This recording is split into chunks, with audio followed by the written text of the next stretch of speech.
y hablamos un poquitico de los tipos de sensibilidades conscientes que hay. Sensibilidades que existen, conscientes. Y hablamos de estornosia, anestesia,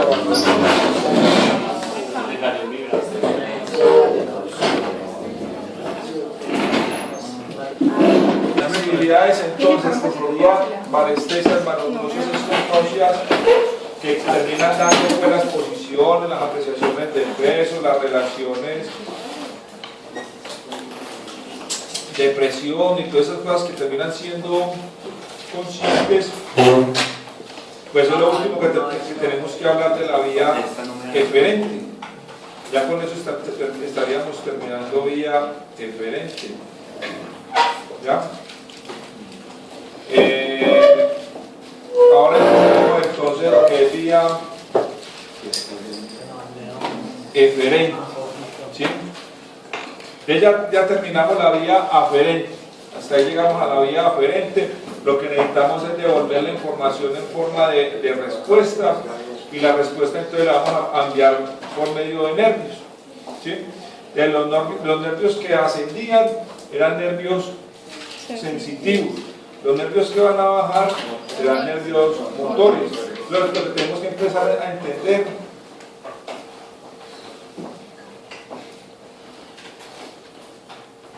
es que esa información va a ir distribuida a dos tipos de estructuras. Una estructura somática que recibe el nombre de musculatura esquelética, que es lo mismo que hablar de músculo. ¿Está claro? Pero entonces aquí ya empezamos a diferenciar dos cosas.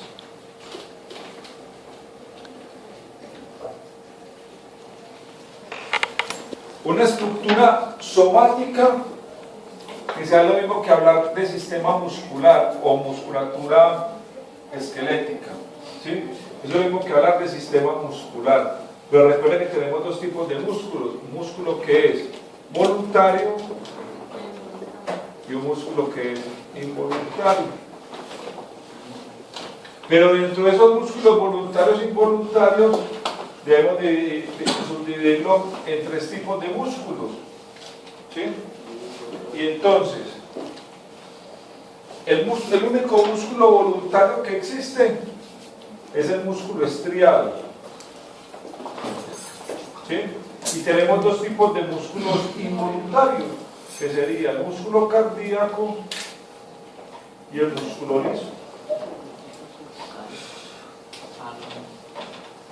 Pero vas a venteando, ¿qué? No. Usted está fresco, profe.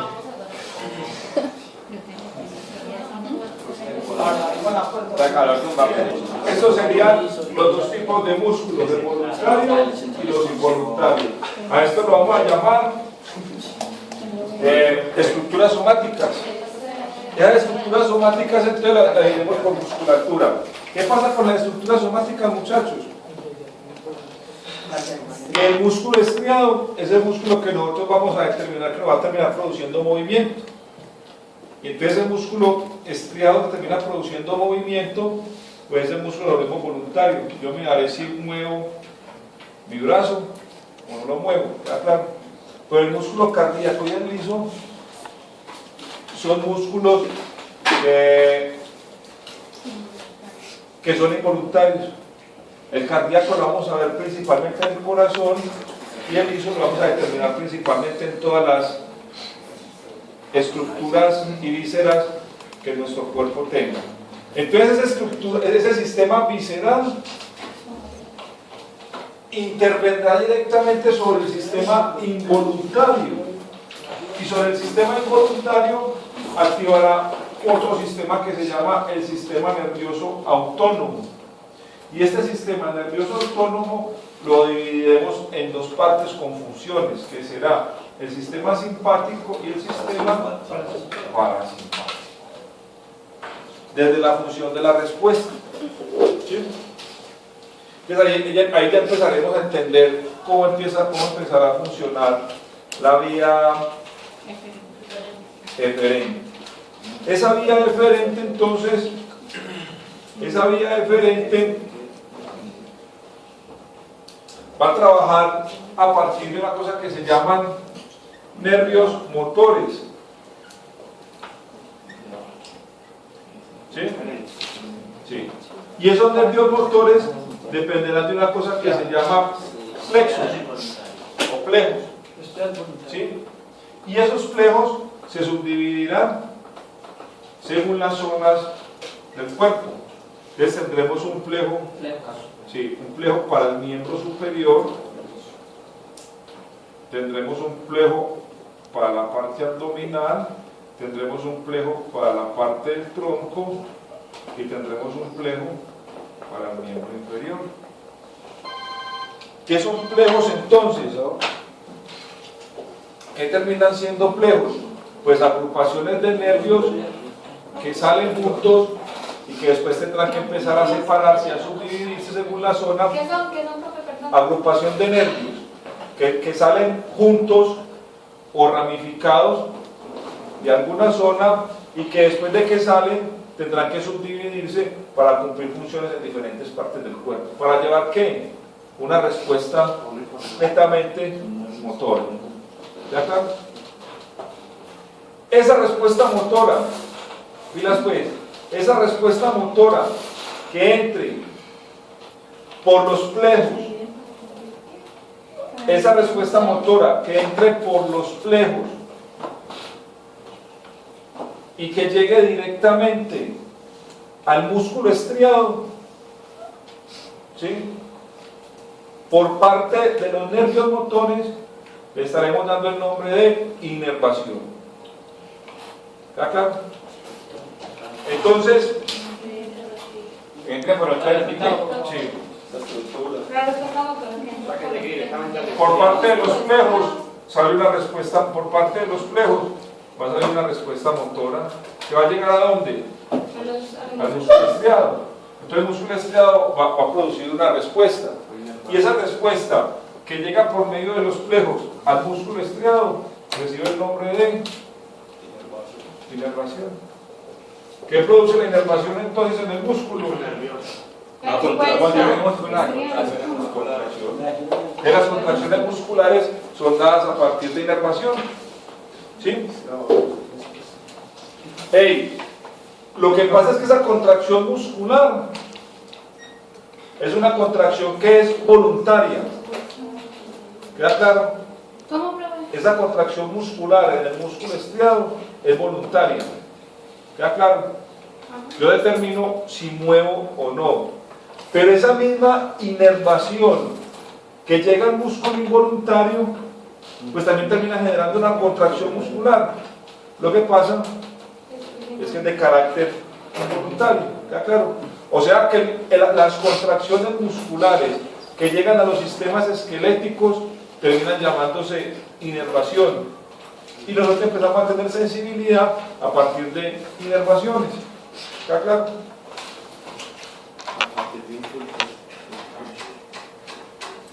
Bueno. Entonces lo que tenemos que empezar a entender es, miras con esto, que del sistema nervioso central, emerge por ¿dónde? Por médula, ¿qué? Una información que viene siendo eferente. Y entonces, como sale el sistema nervioso central, yo puedo decir que este sistema nervioso o médula le daré el nombre de sistema nervioso periférico. ¿Por qué periférico? Porque es la misma información que hay acá, pero que ya está siendo distribuida a diferentes zonas del cuerpo, que se llama periférico. Entonces, este sistema periférico lo vamos a dividir en dos, lo que les decía ahora, el sistema nervioso somático y el sistema nervioso autónomo. ¿Sí? El autónomo literalmente va a coger todo lo que es involuntario y el somático literalmente va a coger todo lo que es voluntaria. Entonces tenemos que empezar a subdividir. El somático que se va a dividir en dos grandes grupos. Repito, el somático es el voluntario. Netamente el involuntario, ¿sí? Y el autónomo es el involuntario, ¿sí? Y el somático pues tiene que tener mucha correlación con lo voluntario. ¿Está claro hasta ahí? Pero ese somático lo vamos a subdividir en dos. ¿Ya? Ese somático lo vamos a dividir en dos. En nervios craneales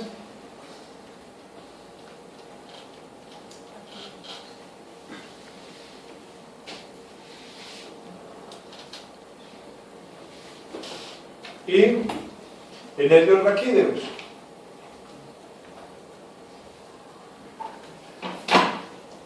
Ya su nombre nos lo está diciendo. Pilas. Nervios craneales. ¿Qué quieren decir nervios craneales? Que son nervios que salen del sistema nervioso central, pero que cumplen su función dentro del cráneo. ¿Está claro? Pilas pues. Con el voluntario. O pues con eso no nos perdamos.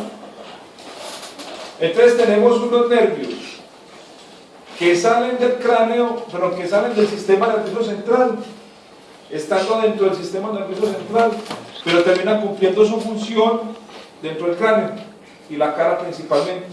A eso lo vamos a llamar nervios craneales. También se les conoce con el nombre de pares craneales. Su nombre ya lo dice, porque vamos a tener entonces un nervio para el lado derecho y un nervio para el lado izquierdo del cráneo de la cara, ¿sí? Y los otros nombres, y el otro ya nos dice qué función cumple. Entonces lo llamaremos nervios raquídeos. ¿Por qué raquídeos? Regular los movimientos del corazón y la respiración. No, porque salen Del bulbo raquídeo. Salen por de la médula espinal. Entonces recuerde que a la médula espinal también le damos el nombre de raquis, ¿sí? Entonces esa médula espinal, recuerde que teníamos, cuando vimos médula, una asta central, una sustancia blanca, y dentro de la sustancia blanca está metido dentro de la vértebra, ¿sí? Y partimos la sustancia, o partimos la médula en dos, el lado derecho y el lado izquierdo. Y como eso está metido dentro de la médula espinal, entonces tengo un nervio que sale hacia el lado derecho y tengo un nervio que sale hacia el lado izquierdo, y a eso lo llamo nervios espinales, ¿sí? Salen de la médula espinal. Entonces vamos a ver los primeros. Ya de esto hablamos.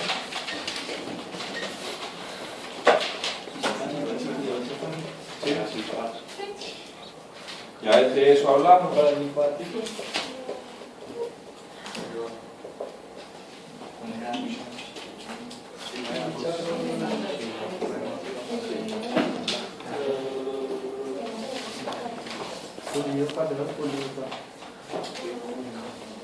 Bueno, ¿cómo lo vamos a dividir entonces? Lo que le acabamos de decir.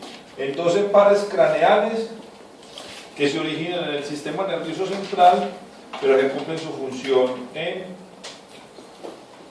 cráneo y cara especialmente.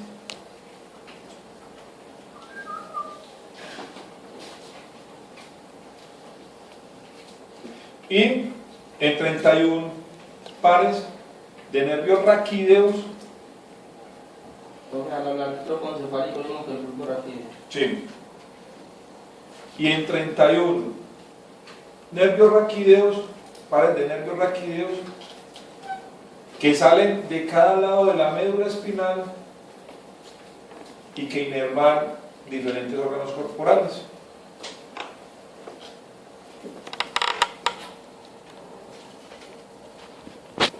Entonces ya sabemos que todos los nervios son motores que salen por medio de plejos, y por medio de esos plejos se empiezan a ramificar para poder cumplir funciones en diferentes partes del cuerpo. Entonces tengo dos nervios somáticos principalmente, que serán los pares craneales y que serán los nervios raquídeos. Vamos a ver los primeros. Un momento.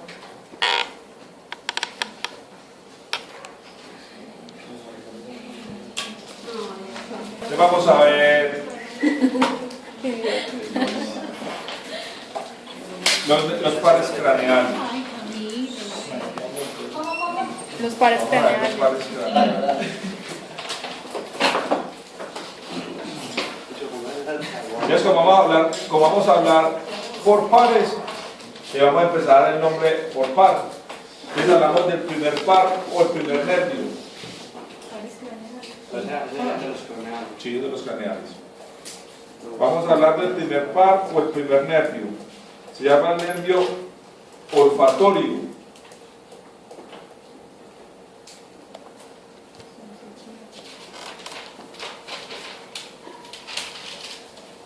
Ese nervio olfatorio pues termina produciendo el sentido del olfato. ¿Sí?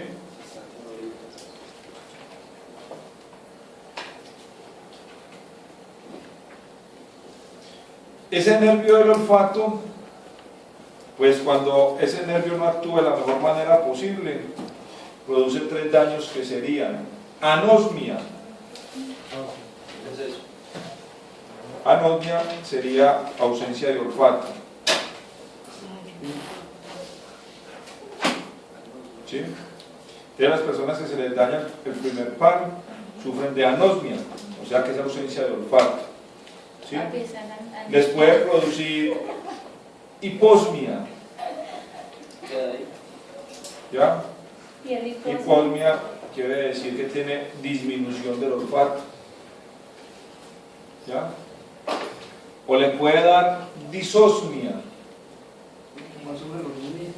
¿Ya? Que es disociación de olfato. Disociación. Sí. Pues que lo confunde. Profe, o sea, se lo Que confundo. confunde los olfatos. Eso lo hace el primer par. Ya que el primer par tiene que ver mucho con el sentido del olfato. ¿Ya? El segundo par, Nunca me olvidar que no me quedó más. Eso es mío. el segundo par es conocido como el par óptico.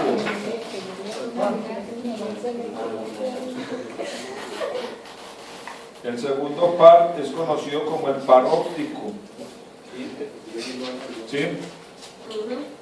Y actúa a partir de un nervio que sale directamente del lóbulo occipital, que se llama el nervio ocular. De un nervio que sale del lóbulo occipital que se llama el nervio ocular. Y ese nervio ocular termina produciendo la visión.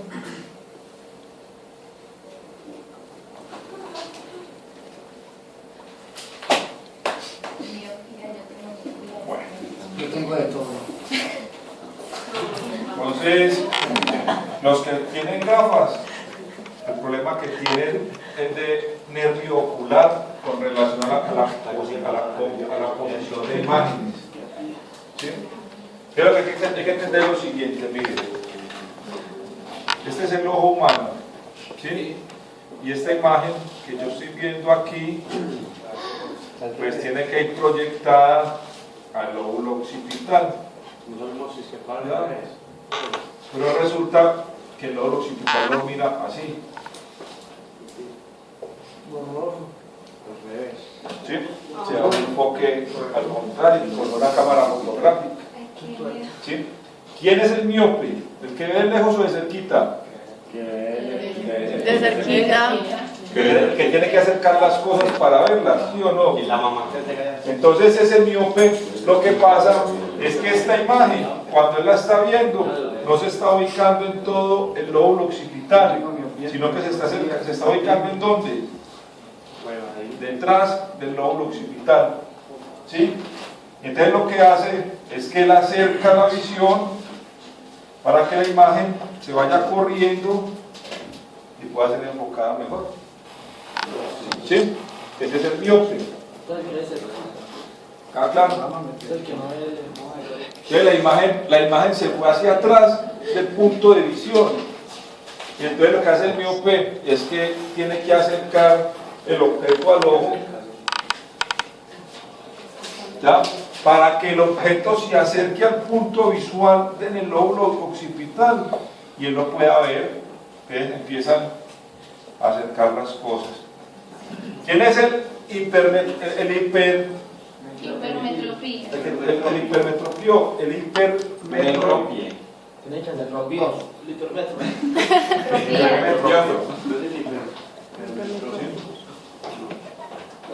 ¿Y quién es el que tiene ¿usted es de astigmatismo o de hipermetropía? Yo. ¿Qué hace el astigmático? El ojo perezoso. Se cansa, se lo aprendí. ¿Qué ¿Qué hace el astigmático? ¿Sí? El astigmático tiene una mejor visión de lejos que de cerca. Eso no es ubicado. La imagen donde. Entonces de la imagen ubicada aquí. Al frente. Sí. Ese es el cual es de astigmatismo. Eso es lo que hace la mamá cuando intenta, es correcto, que uno no sabe si es que es muy ciego, a veces tiene las manos muy cortitas, pero empieza a correr la imagen hacia adelante. ¿Para qué? Para que ella se acerque un poquitito. ¿Sí? O sea que ese segundo par es un par netamente visual. Profe, ¿cuál es la hipermetropía? Pero el que tiene la imagen mucho más atrás. Entonces ve cómo. Y entonces.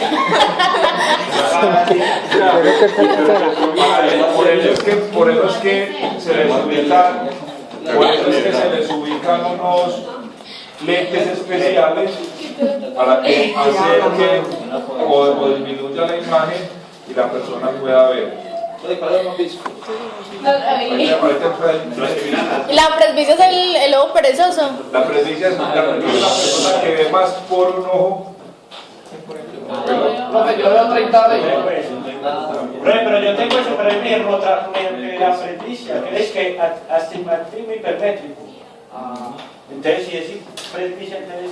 Pero esa crónica. La presbicia quiere decir que usted hay un ojo, ¿sí? Que tiene más enfoque que el otro. ¿Sí? Eso pasa mucho cuando la persona le tapan un ojo en el examen óptico. Entonces la hoja tiene mayor movimiento.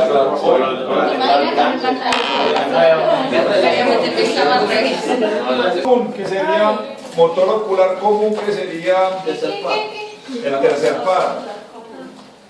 ¿Sí? Entonces ese motor ocular común que inerva el tercer par, pues le da movimiento principalmente a los músculos extrínsecos del ojo, todos los ojos. ¿Sí? Yo tengo dos músculos extrínsecos y dos músculos extrínsecos entonces hacen esto, corren los ojos hacia dónde, hacia afuera. Los discos tienen mucho músculo. ¿Sí?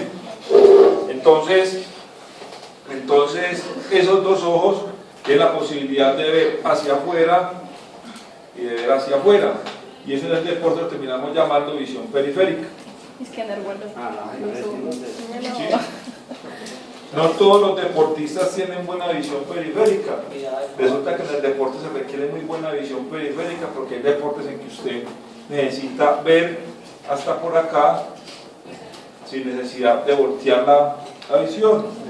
Pero cuando uno voltea la visión, pues ya al contrario le dio uno la vuelta por detrás y tiene que reaccionar rápido. Entonces, tiene muy buena visión periférica. Vio cuando este señor se me movió aquí y lo que hace usted es que sale más rápido a este lado. ¿Sí? Porque mientras le da la vuelta, ya este señor ya le cogió mucha que los niños no activan esa.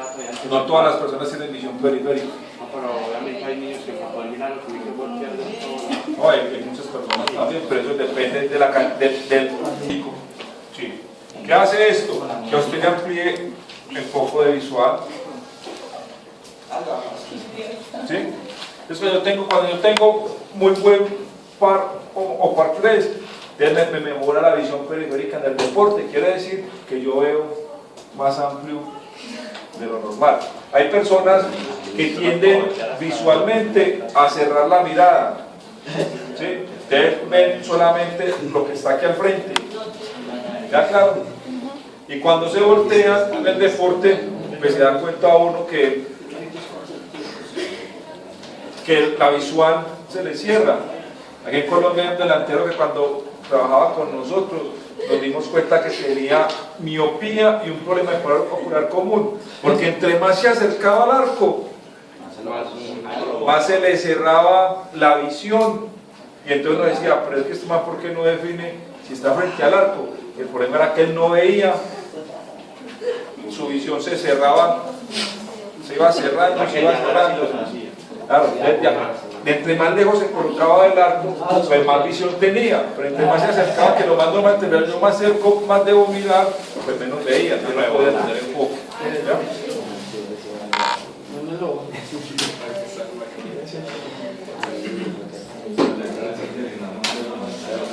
Cuarto par. Cuarto par. Se llama troclear.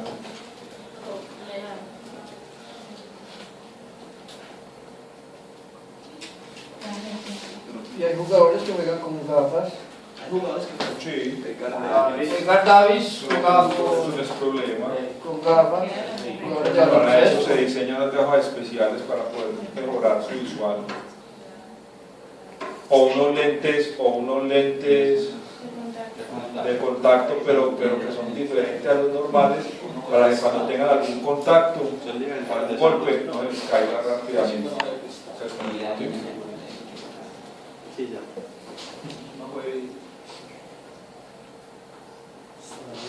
Inerva un músculo que se llama el oblicuo mayor del ojo, y su daño produce el estrabismo.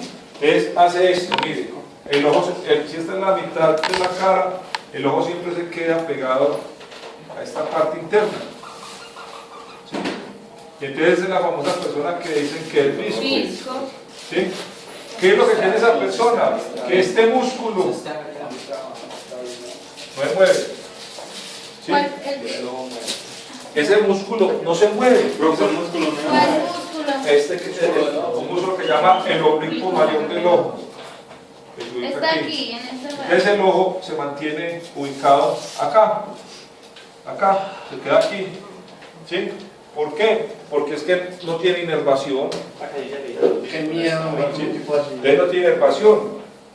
Pero la persona usualmente creen que el visco tiene una visión doble. No, el visco es normal, una visión normal. Lo que pasa es que el ojo, ¿qué? No tiene buen funcionamiento de ese músculo. Sí, claro. Sino que uno cuando mira un visco profe, uno no sabe, lo está mirando a uno o está mirando a otra persona. Entonces la persona cree que es que el visco tiene doble visión, no de doble. Lo que pasa es que el ojo no se le mueve. Entonces termina perdiendo lo que llama visión periférica porque no puede correr el ojo completamente para que se pueda mover.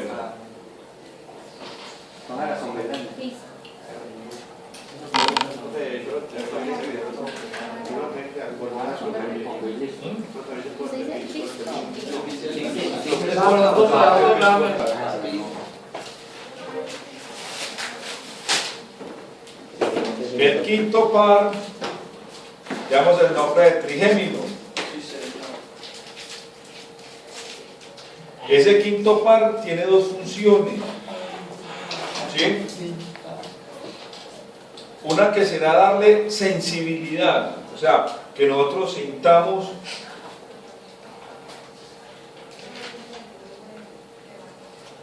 y otra que produce movimiento. Entonces, a ese par o a ese nervio le damos la relación de que es un par mixto, porque cumple con dos funciones. ¿Sí? Y movimiento. Entonces, ¿qué mueve principalmente? ¿Ya?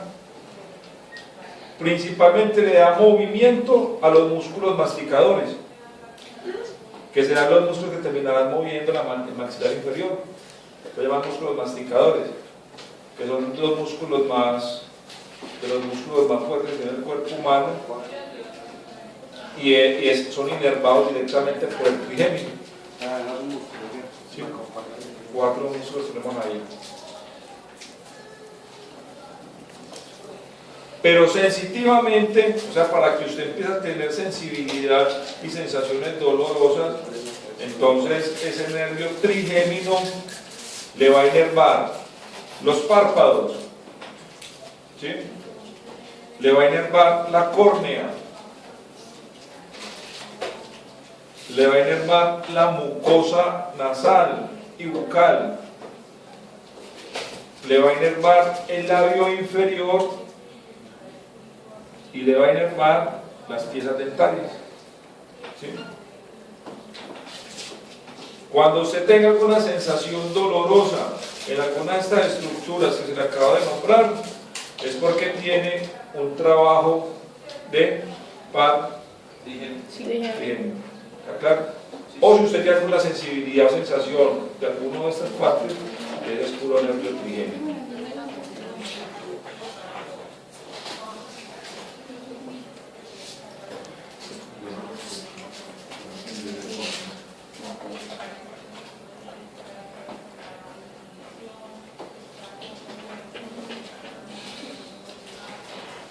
Bueno, sexto par.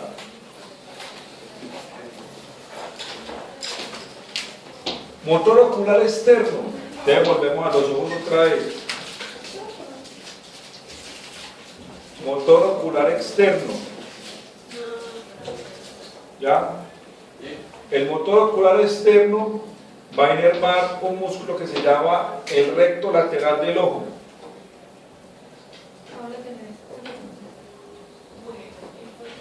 Y esa inervación a ese músculo lo que termina produciendo es esto, el ojo haga esto, vea.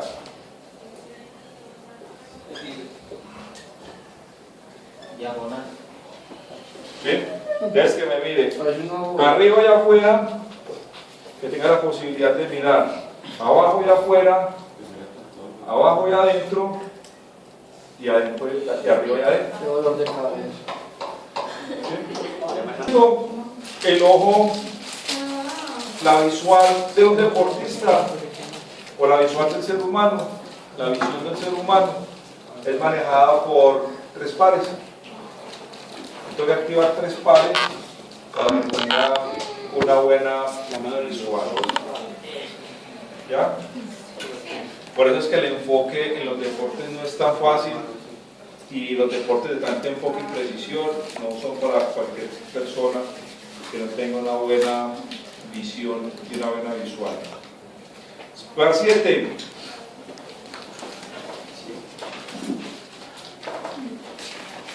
El par 7 es un par que le damos el nombre de facial.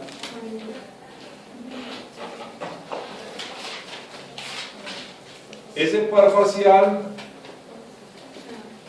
termina siendo mixto también, o sea que da movimiento y da sensibilidad. ¿Le da movimiento a quién? A los músculos de la cara y cuello, ¿sí? Entonces ese músculo, perdón, ese nervio termina haciendo una cosa que se llama la mímica facial, ¿sí? Y es que yo pueda empezar a hacer ciertos gestos y muecas que caractericen las facciones de las personas, ¿sí? Pero sensitivamente cumple con la función del gusto. ¿Está claro? Porque inerva la lengua. Entonces da la sensación de gusto de la lengua. Cuando ese par se daña o tiene alguna, cuando ese par se daña o tiene algún problema, entonces vemos que hay personas que se quedan con media cara paralizada. ¿Sí? Parálisis facial. Esa parálisis facial, su nombre lo está diciendo, es una parálisis del nervio facial. De media cara se mueve pero la otra media cara queda completamente sin movimiento.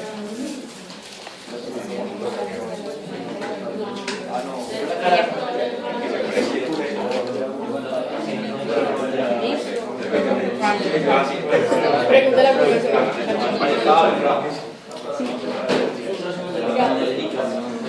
¿Que cómo se llama cuando se queda? Cuando se queda mirando el culo.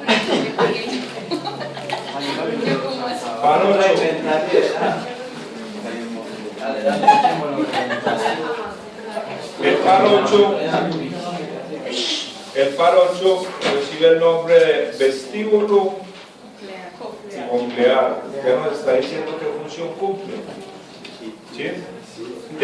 Si le subdividimos el nombre, lo tenemos que dividir en dos, en vestibular y en coclear. Vestibular nos da la sensación de equilibrio, ¿sí? O sea que trabaja directamente sobre el oído medio para mantener la sensación de equilibrio en el cuerpo. Esas personas que sufren de vértigo de Meniere, ¿ya? Son las personas que permanentemente sufren una enfermedad que todo se les está moviendo, mantienen mareadas a toda hora, son sentadas y creen que todo se les está moviendo, pero tienen un problema del par 8, el vestíbulo coclear. Y esa patología hace que las personas estén a toda hora sin equilibrio. Son personas que no se pueden mover mucho, son personas que sentadas se marean, acostadas se marean por el problema coclear que tienen o vestibular. Pero también tiene una relación coclear, o sea que es sensación acústica o percepción de sonido. ¿Sí? ¿A qué sería? Entonces vestibular puede ser pérdida de equilibrio y mareo propio. No, trabaja sobre el Sería equilibrio, como en los parietales, ¿no? está directamente Con el parietal. con el parietal. ¿Ya? Pero el vestibular tiene que ver con el vestibular, tiene que Porque ver con el empieza a equilibrio, el equilibrio de la visión. y coclear tiene que ver con la transmisión. Digo que sí. Ah, pero es que sí, porque también es...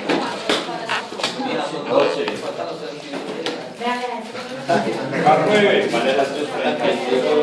Yo ya estoy bien crítica la aprendida. El par 9 recibe el nombre de glosofaríngeo.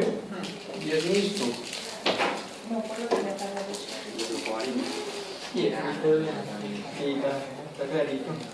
Como el mismo. Entonces volvemos y cogemos un par que es mixto, o sea que nos va a dar dos funciones. Una motora que va a darle movimientos a la faringe y al paladar. O sea que eso es lo que nos da la sensación de tragar. ¿Sí? Y el gusto también, profesor. Y sensitivamente activa las papilas gustativas de la lengua.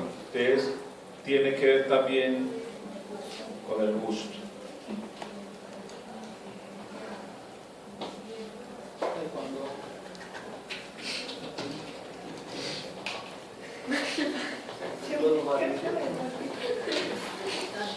Par 10.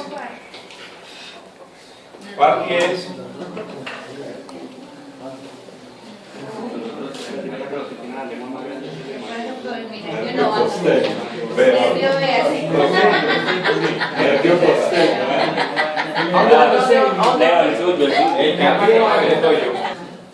Ese se conoce como el nervio vago. El nervio vago es un nervio que también es mixto. Entonces produce movimiento, le produce movimiento a la musculatura de la faringe, laringe y paladar. Quiere decir que nos ayuda con la fonación y con la deglución, principalmente, y deglución.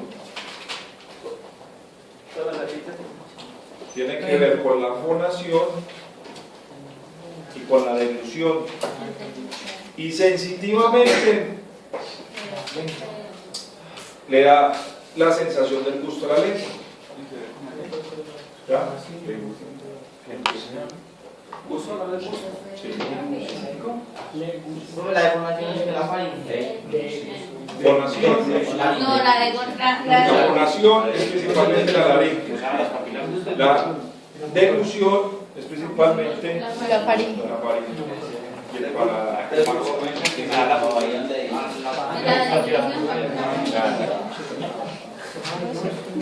El par 11 es un par netamente motor, le da inervación a los músculos trapecios y esternocleidomastoideo. ¿Cómo? ¿Espina? ¿Dónde queda? ¿Ya? Ahí. En la espalda. Y ese músculo trapecio y el esternocleidomastoideo pues le terminan dando los movimientos al cuello, le terminan dando toda la movilidad al cuello a partir de ese nervio, que serían flexión, extensión, inclinaciones y rotaciones, todos ellos a partir del par 11.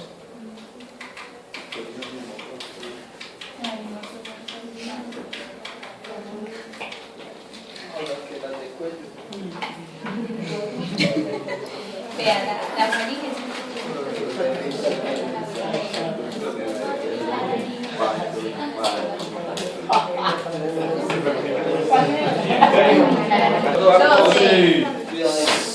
Par 12 sería netamente el hipogloso. ¿Cuál 12 cuál? Hipogloso. Es un nervio motor y es un nervio que le termina dando movimiento a toda la musculatura de la lengua.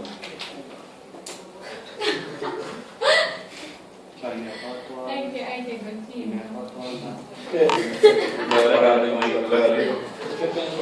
Esa palabra es como que ahí se Faltaron Tiene fusión sobre cráneo y cara y algunos sobre cuello. ¿Sí? están 31. Vamos a los raquídeos. los 31. Los 31.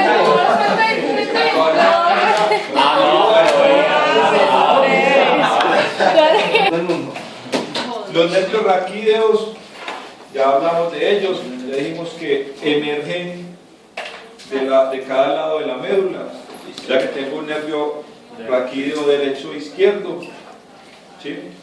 Tiene mucho control sobre el sistema musculoesquelético, o sea, sobre la musculatura estriada, algunos sobre la musculatura lisa y algunas glándulas, también las inervan los nervios raquídeos. ¿Sí? Tenemos que subdividir en dos grandes zonas para que empecemos a entender. Una zona ventral, que quiere decir la zona anterior del cuerpo, y una zona dorsal, que terminará siendo la parte posterior del cuerpo. ¿Sí? Y dorsal. Profe, ¿Qué hay? dorsal es posterior y ventral es Anterior. anterior. ¿Sí? Bueno.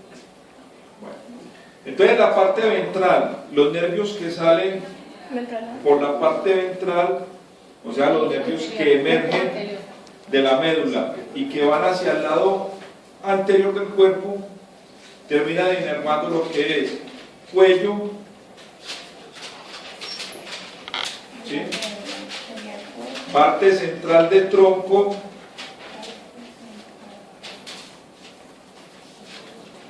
músculos y articulaciones, ¿sí? De miembro superior y de miembro inferior.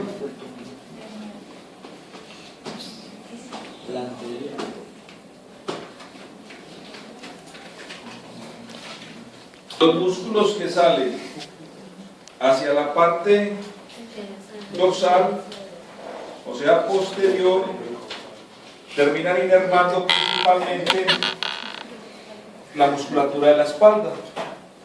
¿Sí?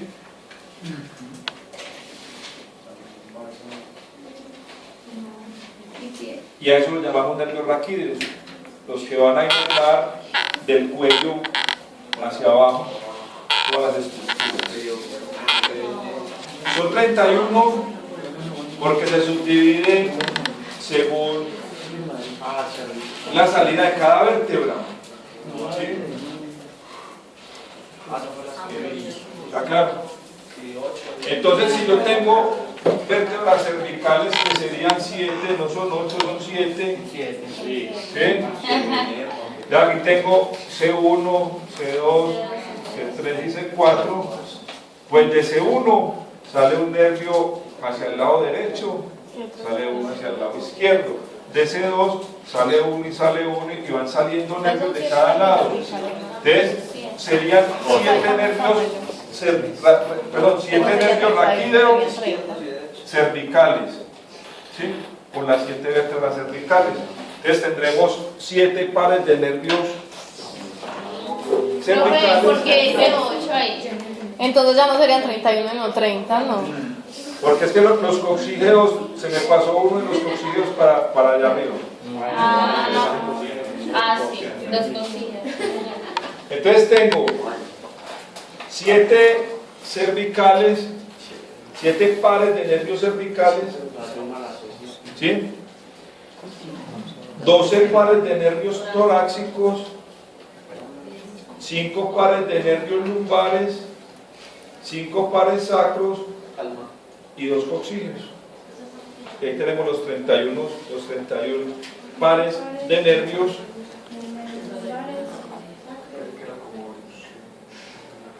31 pares de nervios raquídeos. Son 7 pares de nervios. Va a terminar siendo más fácil de explicar. Sí. Podría ser sacro coquillo. ¿Cómo?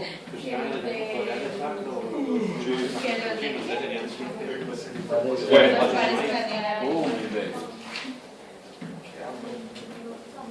Quiere decir que cada nervio va inervando la zona, cada nervio va inervando la zona por donde va saliendo, o la zona más cerca de donde va saliendo. ¿Sí? Eso quiere decir que los nervios lumbares, sacros y coxígeos pues terminan inervando los músculos de la espalda lumbar, la cadera, los glúteos y todos los miembros inferiores. Lumbares, sacros y coxígeos. Y todos los miembros inferiores. ¿Inerva qué con la espalda, el tronco? La espalda lumbar, ¿sí o no? Entonces inerva la espalda lumbar, todo lo que tiene que ver con cadera, ¿sí? Tanto anterior como posterior. Entonces estarán inervando la zona lumbar, estarán inervando la zona pélvica anteriormente, estarán inervando la zona glútea y los miembros inferiores. ¿Sí? Los nervios cervicales terminan inervando principalmente cuello,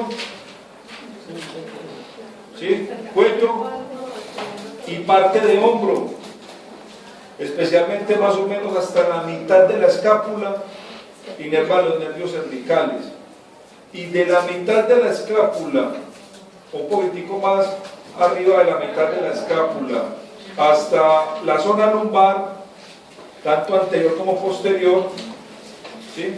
Quedan inervados por los nervios torácicos. Entonces hablamos de pectorales, de abdomen, hablamos de inervados por los últimos cervicales y los primeros torácicos, el miembro superior. ¿Sí? Entonces el miembro superior es inervado por los músculos C5, los nervios que salen de C5, C6, C7 y de 1. De la mitad de la escápula hasta la zona lumbar. Desde la C5 hasta la T1. Sí, bueno. Con esto queda un trabajo que hacer. Muy bueno.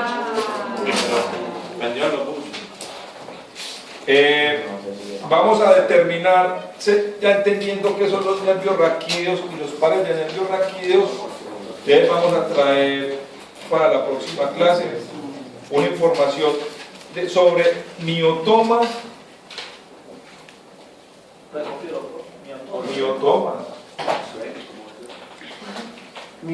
Miotomas y dermatomas. Miotomas y dermatomas.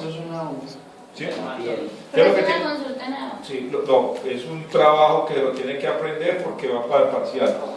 Otro. Entonces, tiene que determinar qué diferencia existe entre un miotoma. ¿Qué diferencia? Sí, la diferencia que existe entre un miotoma y un dermatoma. ¿Sí? ¿Y qué función cumplen cada uno de estos? ¿Sí? Les voy a empezar como para que me entiendan.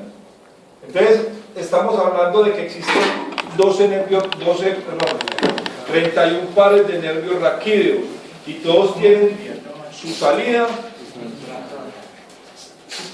salida motora según la zona por donde salgan. Entonces a eso lo estaremos llamando miotomas.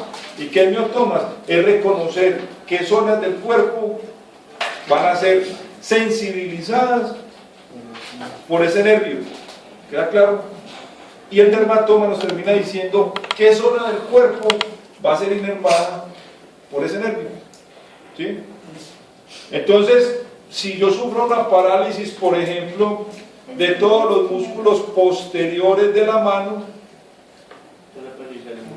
entonces yo debo de saber cuál es el dermatoma, o sea, cuál es el nervio que se encarga de inervar toda la zona de la mano. Cuando a mí se me paralice la parte posterior de la mano, pues tendré que determinar cuál es el dermatoma que circula por ahí para saber cuál es el nervio que se dañó. ¿Sí? Pasa mucho en los deportistas, que después de ciertas cirugías ortopédicas se quedan con zonas del cuerpo insensibles. ¿Sí? Porque de pronto el bisturí pasó y se encontró con el nervio por ahí escondidito y medio lo tocó. ¿Sí? Y se quedan con media parte del cuerpo insensible. Entonces uno debe determinar cuál es el miotoma y el dermatoma. ¿Sí? ¿Qué hace, por ejemplo, si se jodió un nervio? ¿Qué le hacen a eso? Pierde el movimiento. No se puede hacer nada.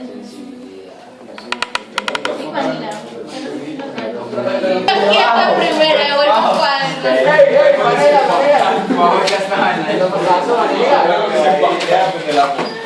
Entonces el sistema autónomo. El sistema autónomo se encarga de controlar las funciones como se encarga de controlar funciones como netamente las funciones involuntarias. Entonces yo tengo funciones involuntarias como las secreciones glandulares. Primero que ya saben qué son las glándulas. Sí. Muy bien. ¿Cuáles son las glándulas y sus funciones? ¿Cuáles son las hormonas que las controlan? ¿Y cuál es el funcionamiento que hace cada una de ellas? Ahorita lo expliqué, no me toco en nada, Entonces, ya se lo podemos preguntar en el parcial también, porque ya saben. ¿Perdón? No, ¡Qué pena! ¿Qué función cumple la glándula suprarrenal en el deporte? Ya lo saben. No, ¿Sí? ¿Qué función cumple la aldosterona y el cortisol? Cortisol, ahí se mete la antichichi. Ahí se mete la las antichichi. antichichi. Entonces también controla,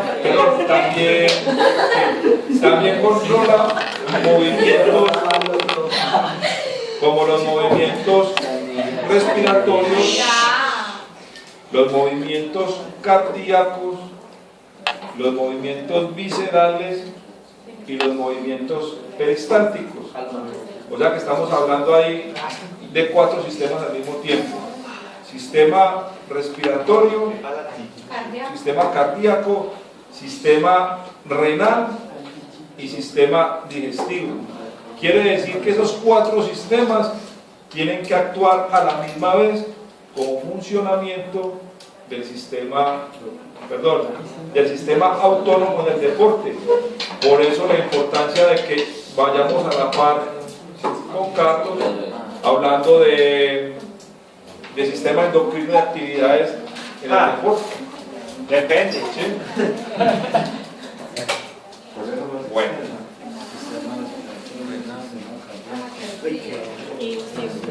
¿Qué hace simpático? Mira, estoy aquí donde está la clave de entender. Aquí es donde está la clave de entender parte de lo que están viendo en bioquímica con relación a eso. ¿Ya?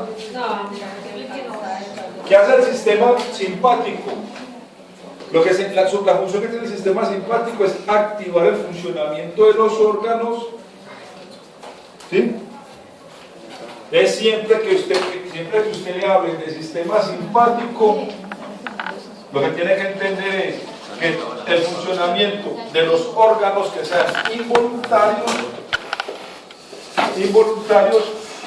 cuando los activa el sistema nervioso simpático, tienden a aumentar su ¿qué? Su funcionamiento. Su funcionamiento. Pero hay que entender. Ay, profe, muy bueno. ¿Sí? Que la función del sistema simpático. Cuando el sistema simpático se active, es todo lo que sea de carácter involuntario, ¿sí? Mejor el funcionamiento. Tiende a aumentar su funcionamiento. Y entonces tiende a aumentar su funcionamiento. Lo que yo tengo que entender es qué es simpático, pero qué es involuntario, que es lo que acabamos de leer. Glándulas, respiratorio, cardíaco, digestivo y renal. Todo eso tiene un control simpático, pero autónomo, o sea que es involuntario. Cuando los activan, ¿qué? Simpático, mi lugar. Vaya. No. Entonces, ese aumento del funcionamiento, cuando se activa el simpático, termina siendo una cosa que es aumentar el metabolismo. ¿Sí? Aumenta el metabolismo. Entonces, si me aumenta el metabolismo, ¿sí? Quiere decir que uno de esos órganos que se encarga de la metabolización tiende a aumentar su proceso. ¿Sí? Claro. Entonces, si se aumenta ese proceso metabólico, pues se tiene que aumentar el gasto energético. O sea que esa glándula que está produciendo energía permanentemente, pues tiende a aumentar el gasto energético. ¿Sí? Si se aumenta el gasto energético, entonces se aumenta el riego sanguíneo. ¿Qué? ¿Sí? ¿Qué? ¿Queda claro? O sea que el corazón empieza a aumentar más sangre, por ende tendrá que aumentar mayor que frecuencia cardíaca. ¿Sí? A más sangre, más movimientos del corazón. Y a aumento del corazón, más frecuencia cardíaca. ¿Por qué? Porque es que resulta que la transmisión de la energía del cuerpo va por una hormona que termina sintetizándola y convirtiéndola y pasando la energía por vía sanguínea. Entonces todo mi cuerpo necesita mucha más energía para poder producir. ¿Sí? Pero si necesita más sangre, necesitará más ¿qué? Oxígeno. Cuando yo necesito más sangre, tengo más frecuencias cardíacas, necesito más oxígeno. Quiere decir entonces que se aumenta ¿quién? La frecuencia respiratoria. Más fuerza. ¿Sí? Entonces los bronquios, que son los encargados del sistema respiratorio de producir oxigenación, pues aumentan su trabajo, que es si aumenta el trabajo bronquial. ¿Ya? Por ende,